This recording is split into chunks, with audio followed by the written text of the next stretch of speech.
અને સમાચાર પર નજર કરીએ તો બનાસકાંઠા પાલનપુરમાં કોંગ્રેસના કાર્યકર્તાઓ દ્વારા વિરોધ નોંધાવવામાં આવ્યો છે।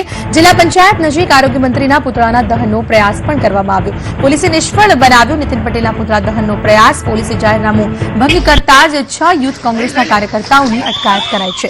પેટ્રોલ ડીઝલના ભાવ વધારા મામલે આ વિરોધ કરવામાં આવી રહ્યો હતો। આ વિરોધને અટકાવવામાં પણ આવ્યો છે।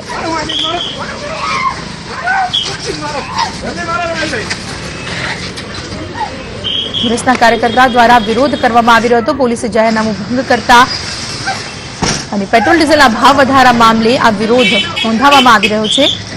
નીતિન પટેલનું પુતળા દહન કરવાનો આ જે વિરોધ કરી રહ્યા હતા તેમનું પુતળા દહન કરી રહ્યા હતા।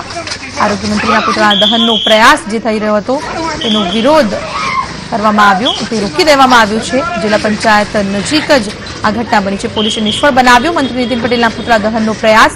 આરોગ્ય મંત્રીના પુતળા દહનનો પ્રયાસ રોષે ભરાયેલા લોકો દ્વારા કરવામાં આવ્યો હતો। પાલનપુરની આ ઘટના છે। જાહેરનામાનું ભંગ કરતા 6 યુથ કોંગ્રેસના કાર્યકર્તાઓની અટકાયત પણ કરવામાં આવી છે।